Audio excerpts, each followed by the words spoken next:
Saturday morning was come, and all the summer world was bright and fresh and brimming with life. There was a song in every heart, and if the heart was young, the music issued at the lips.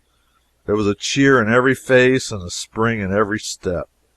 The locust trees were in bloom, and the fragrance of the blossoms filled the air. Cardiff Hill, beyond the village and above it, was green with vegetation, and it lay just far enough away to seem a delectable land, dreamy, reposeful, inviting. Tom appeared on the sidewalk with a bucket of whitewash and a long-handled brush. He surveyed the fence, and all gladness left him, and a deep melancholy settled down upon his spirit. 30 yards of board fence, 9 feet high. Life to him seemed hollow, and existence but a burden. Sighing, he dipped his brush and passed it along the topmost plank, repeated the operation, did it again, compared the insignificant whitewashed streak with the far-reaching continent of unwhitewashed fence, and sat down on a tree box discouraged. Jim came skipping out at the gate with a tin pail and singing "Buffalo Gals." Bringing water from the town pump had always been hateful work in Tom's eyes, but now it did not strike him so. He remembered that there was company at the pump. White, mulatto, and Negro boys and girls were always there, waiting their turns, resting, trading playthings, quarreling, fighting, skylarking.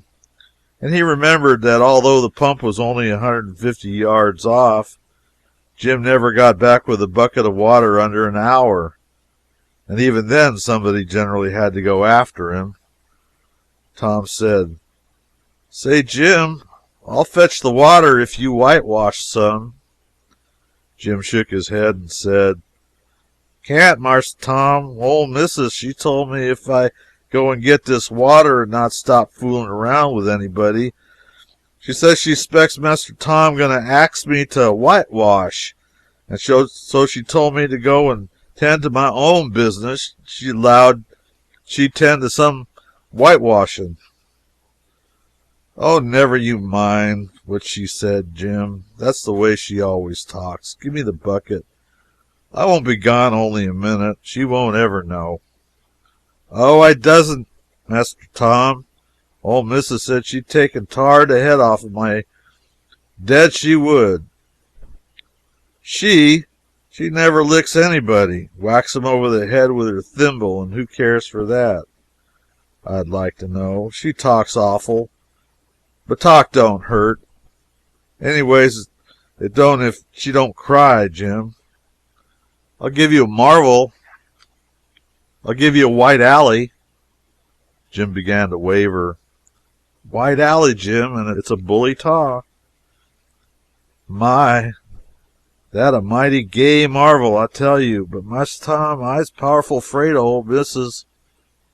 And besides, if you will, I'll show you my sore toe." Jim was only human. This attraction was too much for him.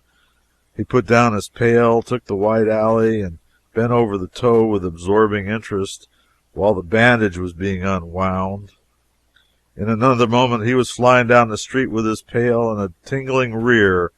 Tom was whitewashing with vigor, and Aunt Polly was retiring from the field with a slipper in her hand and triumph in her eye.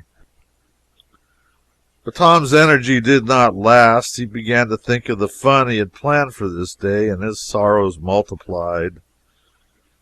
Soon the free boys would come tripping along, all sorts of delicious expeditions, and they would make a world of fun of him for having to work, and every thought of it burnt like fire. He got out his worldly wealth and examined it. Bits of toys, marbles, and trash. Enough to buy an exchange of work, maybe, but not half enough to buy as much as half an hour of freedom. He returned his straightened means to his pocket and gave up the idea of trying to buy the boys. At this dark and hopeless moment an inspiration burst upon him, nothing less than a great, magnificent inspiration. He took up his brush and went tranquilly to work. Ben Rogers hove in sight presently, the very boy of all boys whose ridicule he had been dreading. Ben's gait was a hop, skip, and a jump, proof enough that his heart was light and his anticipations high. He was eating an apple and giving a long, melodious whoop at intervals, followed by a deep-toned ding-dong-dong, ding-dong-dong, for he was personating a steamboat. As he drew near, he slackened speed, took the middle of the street, leaned far over to starboard, and rounded to ponderously and with laborious pomp and circumstance, for he was personating the big Missouri and considered himself to be drawing 9 feet of water. He was boat and captain and engine bells combined, so he had imagined himself standing on his own hurricane deck, giving the orders and executing them. "Stop her, sir!" ting-a-ling. The headway ran almost out, and he drew up slowly towards the sidewalk. "Ship to back!" ting-a-ling. His arms straightened and stiffened down his sides. "Set her back on the starboard!" ting-a-ling. "Chow! Ch-ch-chow, chow!" His right hand meantime describing stately circles, for it was representing a 40-foot wheel. "Let her go back on the larboard!" ting-a-ling. Chow-chow-chow-chow. The left hand began to describe circles. "Stop the starboard!" ting-a-ling. "Stop the larboard! Come ahead on the starboard! Stop her! Let your outsides turn over slow!" ting-a-ling. Chow-chow. "Get out that headline! Lively now! Come out! Come out with your spring line! What are you about there? Take a turn round that stump with a bite of it! Stand by that stage now! Let her go! Down with the engine, sir!" ting-a-ling. Ch-ch-ch-ch-ch-ch. Trying the gauge cocks. Tom went on whitewashing, paid no attention to the steamboat. Ben stared a moment and then said, "Hiya! You're up a stump, ain't you?" No answer. Tom surveyed his last touch with the eyes of an artist, then gave his brush another gentle sweep and surveyed the result as before. Ben ranged up alongside of him. Tom's mouth watered for the apple, but he stuck to his work. Ben said, "Hello, old chap. You got to work, hey?" Tom wheeled suddenly and said, "Why, it's you, Ben. I weren't noticing." "Say, I'm going in a swimming, I am. Don't you wish you could? But of course you'd rather work, wouldn't you? Of course you would." Tom contemplated the boy a bit and said, "What do you call work? Why, ain't that work?" Tom resumed his whitewashing and answered carelessly, "Well, maybe it is, maybe it ain't. All I know is it suits Tom Sawyer." "Oh, come now, you don't mean to tell me you like it?" The brush continued to move. "Like it? Well, I don't see why I ought not like it. Does a boy get a chance to whitewash a fence every day?" That put the thing in a new light. Ben stopped nibbling his apple. Tom swept his brush daintily back and forth, stepped back to note the effect, added a touch here and there, criticized the effect again. Ben watching every move and getting more and more interested, more and more absorbed. Presently he said, "Say, Tom, let me whitewash a little." Tom considered, was about to consent, but he altered his mind. No, I reckon it wouldn't hardly do, Ben. You see, Aunt Polly's awful particular about this fence.